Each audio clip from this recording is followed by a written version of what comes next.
Oh, this is going to be fun.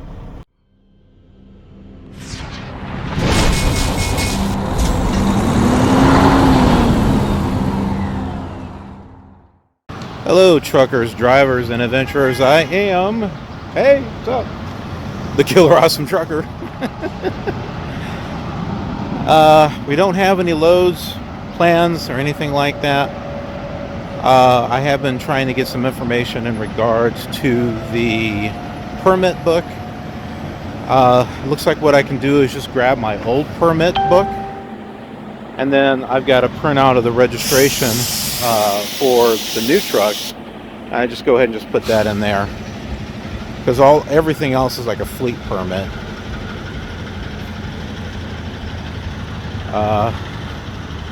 It's got an IFTA sticker, but I don't know if it's got the other thing in there or not. But anyways, I'm heading over to the old truck. I guess one more time to say goodbye.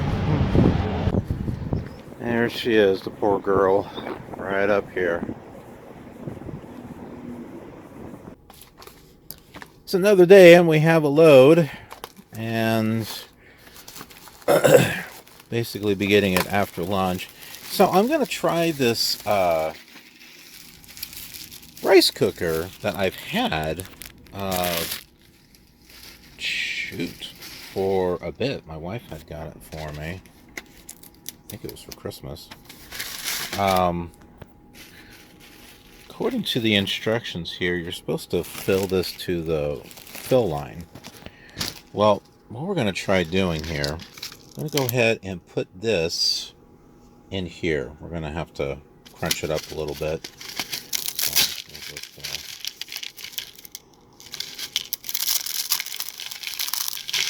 Try to keep it in here if we can.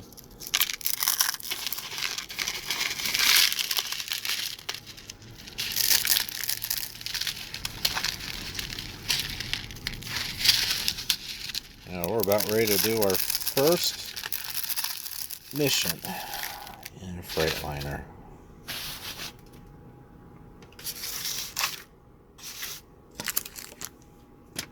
Hopefully we'll have a much better experience with backing.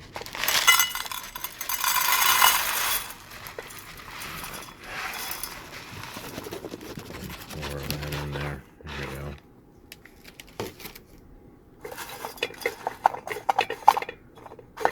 Now, according to the instructions, you're supposed to use 2 cups.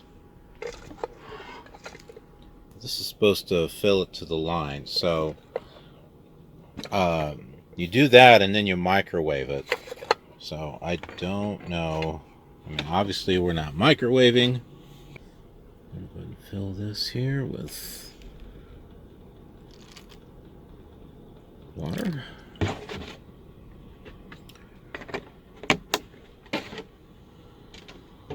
Out of curiosity, I'd like to test this out and see how much water.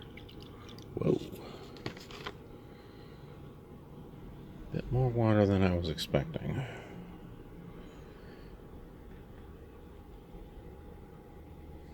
Of course, that's liters. I'm looking for cups. Somewhere. That's 3/4 of a cup. I was saying 2 cups, I believe.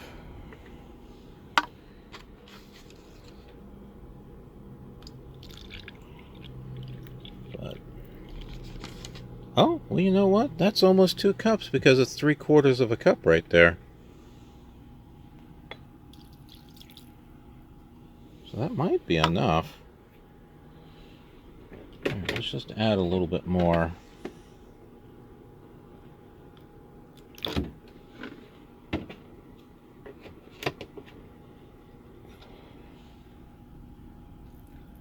All right. Well, I think that's all there is to it. Put that in there. Got to plug it in. Yeah, get it on.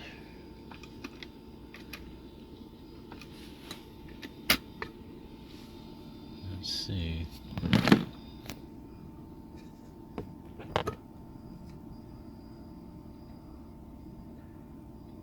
Warm. Huh? I want to cook. Well, I guess that's it.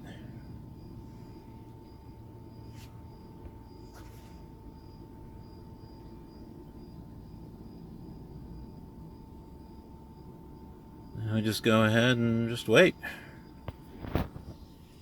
Meanwhile, some pretzel buns and some lemon pepper tuna.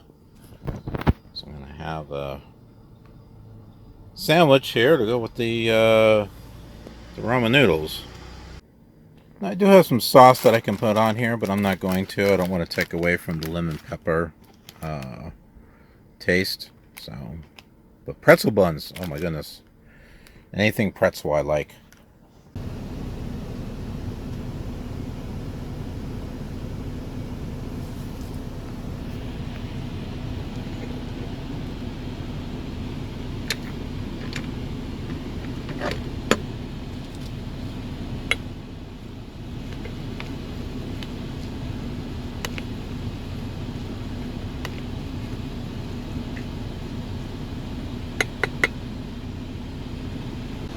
Glad I have this extra tray here, because trying to do something way over here is kind of hard.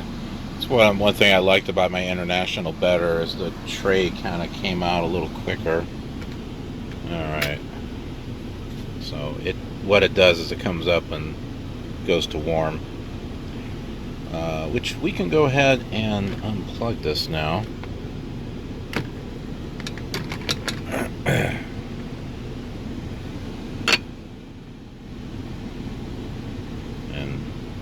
That's going to be hot, so I'm going to go ahead. I'm going to need both hands, but we're going to pour this back in here. Got our little sauce packet here. Let's go ahead and squirt that all in there. Alright, let's mix all this up right here.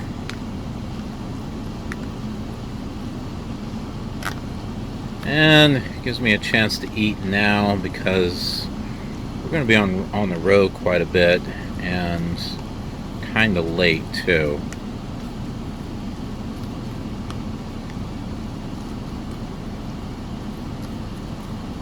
Alright.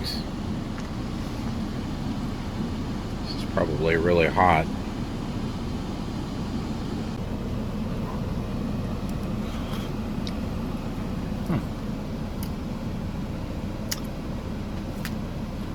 Yeah, I'd say it's still good.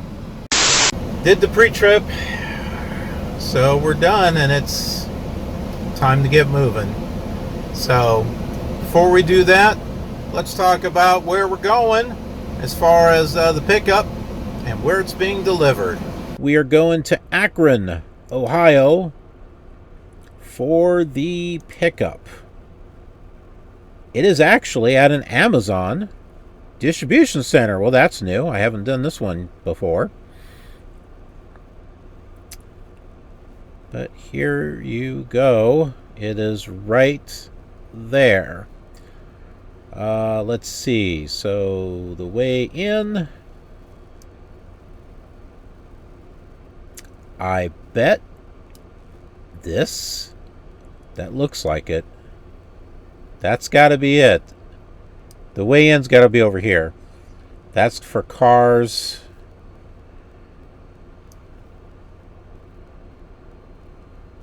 I'm just curious. Let's put the little guy down here. Oh my goodness. Well, Street View here doesn't seem to... I guess it wasn't built at the time. Well, it's out here somewhere. Alright, let's take a look at where it's going.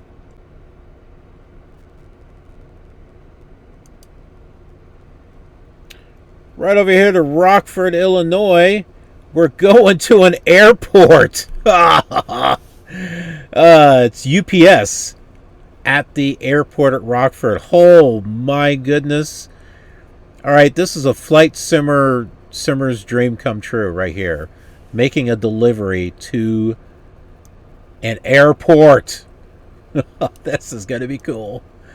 This is so going to be cool. All right, so... Oh, man. Well, I'm going to say this is the way in right here. Wow. I shouldn't be this excited by it, but I am. We get to go to an airport. Oh, this is so cool. I have no idea where we're supposed to put the trailer, and I don't care. We'll just drive out to the... We'll just drive out here and take off. Yes, that's what we'll do. That'll be the last thing I do for Swift, but it'll be so worth it. What the hell? What the hell is Swifty Swift doing out there on the runway? He seems to think like he's an airplane. Oh, Swifty Swift. Oh, this is great. Okay, so we could just we can get out and look and see what it looks like down here. Oh, all right, here we go. We're going in there. Wow. Oh, this is going to be awesome. After the crap we just had to deal with the truck. Yeah. Man. What a way to get started. This is great.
time.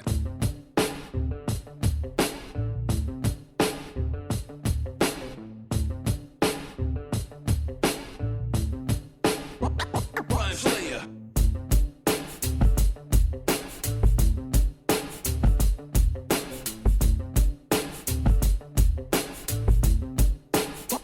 Rhyme Slayer.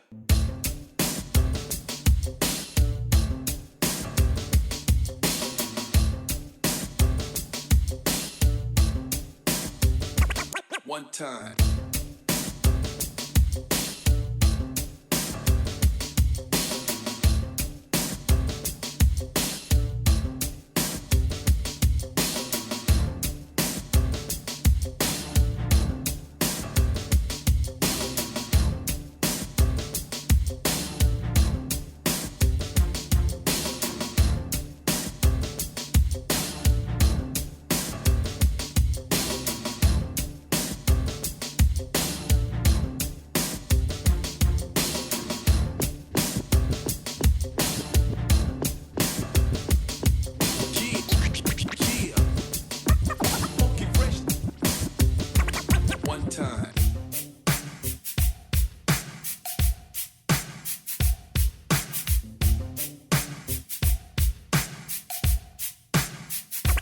One time.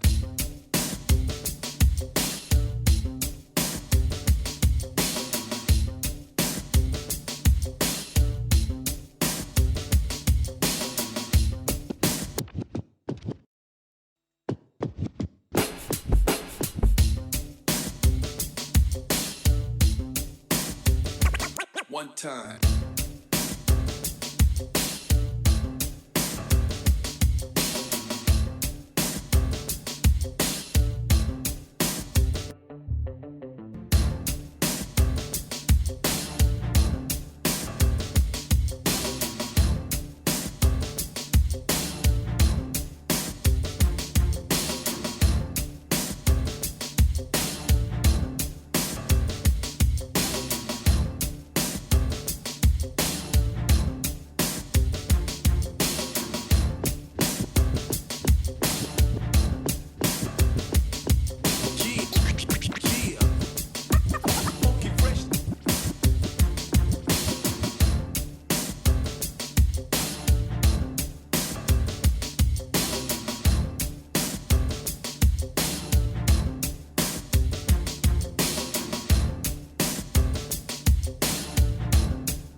We're here at our fuel stop, and this idiot right over here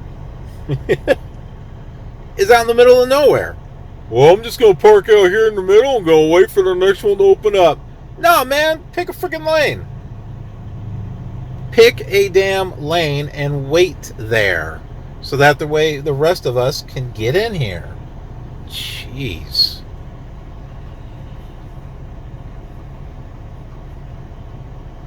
He doesn't know what he's going to do. He's over there. Guy's going to be a dick. I know he's going to be.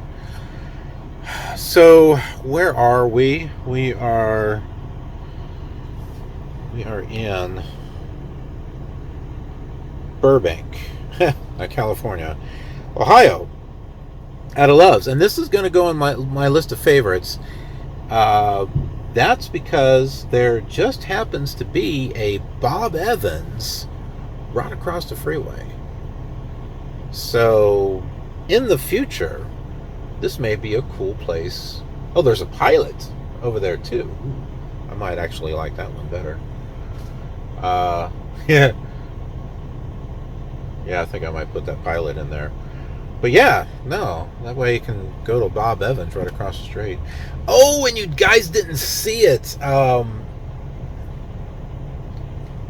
Might be the only truck stop that I came across, but there was a Taco John's at a Loves. Not seen that anywhere. This is like the last place that I would think I would find it was in Ohio, because I didn't think Taco John's came this far. But yeah, that was crazy.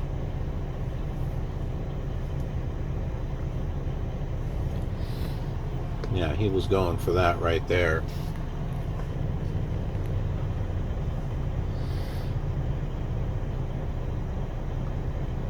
I wonder if I should move myself over behind him. I don't know. Because of the way my trailer's positioned. I don't know. We'll figure it out. Yep, that's what I did. I hope this doesn't take forever. Well, we only got 24 miles left to go, but these folks need to hurry up so that way we can get to our Amazon pickup.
some real subtle differences here in regards to the truck.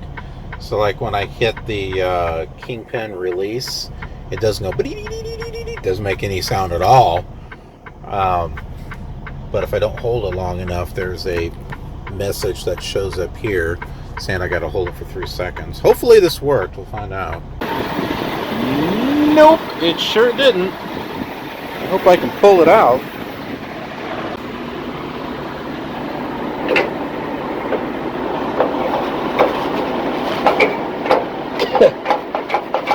Okay, it's locked. I got it. You have to pull both brakes. Well, mainly the trailer brake. Once I had the trailer brake pulled, and then I did the button for the kingpin release, it worked. So there you go, little Freightliner. Something a little different. Alright, so they want us to go park and bobtail, and then they'll call us. So this is not a live load. I thought it was. They take the empty and load it, and so they said the actual load will probably be ready around 5, which is in about 10 minutes, and they'll call me when it's ready. So let's go park over and bobtail.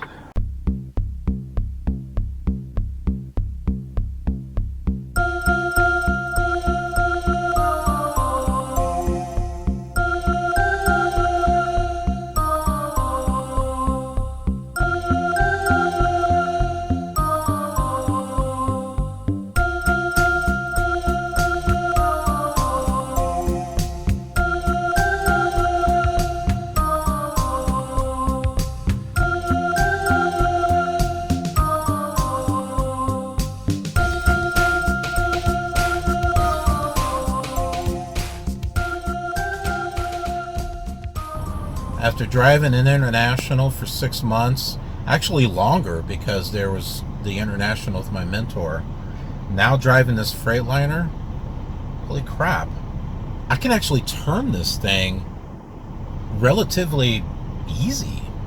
I was able to get, not that I really had a problem with getting lined up, and backing in as a bobtail, but this, I had so much flexibility as far as moving, and plus when I backed the trailer in, I had to do a couple of pull-ups, but I got it in there. It didn't seem all that hard. And I know I could have done it with the international too, but I know I'm always struggling trying to fight that trailer to get it to either swing quick enough or stop swinging, because I got it close to lined up, and then I'm like swinging my truck underneath it, and then the trailer's kind of, continuing to move. But I didn't have that problem here. So, but it is taking a little bit to get used to, especially when driving. Might have been the wind, but I kept feeling this tug kind of pushing me off to the side. I don't think it's the alignment, because it's not like it was just pulling to the side constantly. It was just every now and then. Seemed like a little bit more now than then, but it felt like I was having to really grasp the steering wheel to try to keep it within the lanes. And the one thing my international did not have is a lane departure warning. This one, and it's in stereo, do it on this side, it sounds over here, do it on that side, it's over there. Oh, and another thing too, there had been some right lanes that had opened up, like I wasn't at right lane, and then 2 other lanes came in or something like that.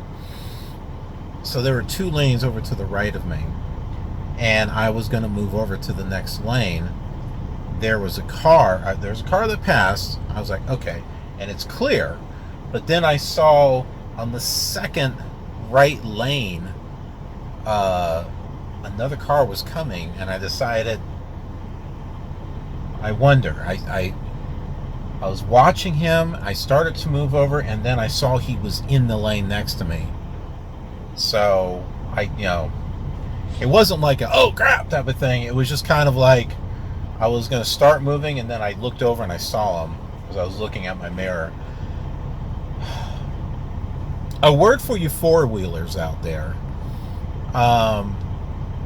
One, try not to pass a truck on the right side. Okay? Yes, we got mirrors over there, but it's a little bit more blind on that side than it is over here on the left side. Also, as professional drivers, we're supposed to be over in the right lane. For the most part. There's a lot of times where one freeway joins another one, and then later on it's going to divide off. In that case, if I know I'm going to go straight, I'll stick in the lane that I'm in instead of going back and forth, because that, especially when there's a lot of traffic, because then you're having to fight to get back over two lanes. And I think it's more risky by doing that. But for the most part, be aware that a truck is going to want to get off to the right, and watch the signals on the side of the truck and the trailer. We don't have it just in the front and in the back. It's along the side too. Okay, well, maybe not along the whole side, but it's in the middle of the trailer, and there is a blinker off to the side over here on the truck. Keep an eye on that. If you see those blinkers go off, assuming a trucker's doing what he's supposed to do, that trucker's going to come over. Hopefully he sees you, or she, or they. Hopefully they see you. But that's why it's not a good idea to pass on the right. And in the case of that one guy that was 2 lanes over, he should have stayed there, came through, and then came in front, instead of being in that lane and then, oh hey, let me move over a lane next to the semi over in his blind side. I don't know. It's almost like some of these people want to get hit by a truck, and I know some of them do, because they're like, ooh, insurance money. Oh yeah, insurance fraud. But anyway, all right, so I just gotta wait for them to call. Then we'll pick up the trailer and pretty much go. So I'm going to be making some phone calls. So we'll just go ahead and go with the point of view drive. We'll head to the Swift terminal.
We're here at the Gary, Indiana terminal in Gary, Indiana. I just said that.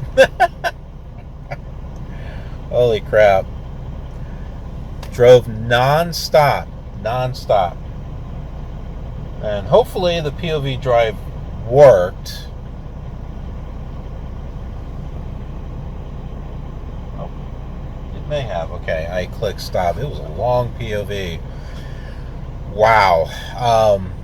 Well, one thing, there was a bridge coming up that looked awfully freaking low, and it was unmarked. So I remember in the academy, if it's unmarked, it's 14.4 or higher. But that thing looked low. I was like slowly going up to it, and I'm like, yeah. I was like afraid I was going to hear the freaking roof just rip apart. But because I think I remember seeing a video of some truck that hit a bridge or something like that in the Chicago area. And I was like hoping that was not the case here, because it was the way to the Gary, Indiana terminal. But for all I knew, that was the wrong way, and you have to go the opposite way. Kind of like what happened to when I made that corner, and it was not wide enough when there wasn't room, but you know, all of that. But you may have noticed something else too with the POV drive, and I was passing a lot of trucks, And I don't normally do that. So you may be thinking, because I wasn't able to. So you might be thinking, okay, what's different? Well, I gotta say, I like this truck. I don't want to give it up. I think you know where I might be going with this. If you didn't watch the POV drive, go back, watch. The top speed on these with cruise control is 65, right? And sure enough, I'm looking at the dash, 65. And the digital dash on the little speedometer gauge, 65. I look at the Garmin, 67. It's off by 2. I'm actually going 2 miles per hour faster than what this is saying. You made me think, well, how do you know? Because in the international, the speed here was actually matching my Garmin. It was actually matching. It's 2 miles per hour faster than what it's reading. And when I hit the pass feature, which works a heck of a lot better in this thing, and I know going downhill and stuff counted against the international, because whenever I tried to use it when I needed it, it wouldn't work. Not this one. And this is not limited to 30 minutes. It's limited to 60 minutes. And when I used the pass feature, this sucker was climbing up to 69, 70 miles per hour, which allowed me to roam, just go right around the trucks and some of the slow vehicles that were up there, just roam. And in some cases, I kept the 70 miles per hour going, so that way I could put sufficient distance between me and the vehicle I passed back there. I mean a sufficient amount of distance. And we're talking like maybe 15 seconds or more. So I'm trying to get myself plenty of distance, so that way when I finally come back down to speed, they're not like that close. If that makes any sense. But yeah, and I drove non-stop. And here's the thing, there's no way we'll make it to the delivery on time. There's just no way. Take a look here. Get out and look! That's how much drive time I have left. 2 hours and 53 minutes. According to the Garmin, 2 hours and 34 minutes. With 5 minutes of traffic. So yeah. That leaves me, 29 minutes? For whoever knows what's going to happen along the way. Look at this. I'm going like right through Chicago. Ooh, this is going to be cool, actually. I didn't realize I was going through here. I thought I was going around or something. Ooh. Boy, this is going to be fun.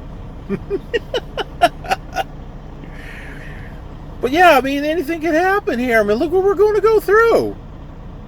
There's freaking Chicago. And then, there's the airport, the Air Force. Well, they might be there too. But the Rockford Airport, which, hey, how cool is this? One of the airports we landed at in Flight Simulator. Ooh. And we're actually going to the airport. Oh my goodness. Maybe I can change this truck over for a plane. That'd be awesome. But yeah, 2 hours and 34 minutes. And, according to the Garmin, 2 hours and 32 minutes. Stop listening to me. No, don't listen. Cancel. Garmin, cancel. No, don't look anything up. I don't want you to look anything up. So, yeah, but what? By the time I get done,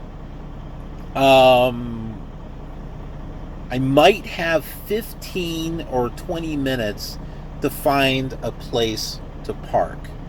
and it would be after midnight. I mean, according to this, it would be after 1 o'clock in the morning. Might as well just park on the side of the road. That's about how lucky I'm going to get to try to find something. So yeah, no, I mean, it's not going to work. The only way this would work, one, I lost time when I had to drive from Columbus to pick up this order. If I had been close to the shipper, no problem. I would have made it. I would have had time to go find a place to shut down. But I didn't dilly-dally around with this. I left. Pickup was at 4:30. We got there at 4:30. Wasn't ready until 5, but it doesn't matter. It's not like it's not like I wasted, 30 minutes of drive time in between that. That was just the 14-hour clock there, the on-duty clock. Combined with off-duty, because, it's all together, 14 consecutive hours, which we got plenty of. We got 4 hours of the 14-hour clock. That's not the issue. The drive time's the issue. So had we been closer to the shipper, yeah, we would have been able to make it on time. And we got to make it there by 6 in the morning. I've got to shut down for 10 in order to get more drive time back, which is going to make it about 8:30 in the morning that I can get started again. And it's going to take, we're 149 miles away, so it's going to take more than 2 hours to get there. So we're looking at 11 o'clock in the morning before we can finally get there. It's crazy. But there's no other way. There was no other way to be able to do this. So we would have to T-call the load, and someone else with hours could go take it. That's a possibility. Or if we were doing team driving, I'd have another driver here that would have fresh hours and would be able to go do it. No, I'm not doing teams. Sorry. I don't do teams. I learned that the second week when I was with my mentor. The second one. Okay. The first one, I wouldn't have made it. Sorry. I told you folks, I would have kicked his ass out of his truck.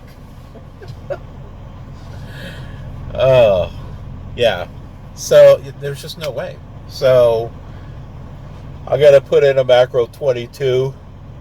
Just let them know. Nope, not happening.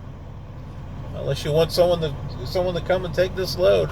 I'd hate for that to happen. I really want to go to the airport. How many opportunities are we going to have to go take a load to the airport, right? I want this load. I want this load. It'll be cool. But I also want to get home, too. And we're stacked, and I don't want to lose... I don't want to lose the other loads, but we'll see what happens. So, gonna shut down here for the night, and see you tomorrow morning.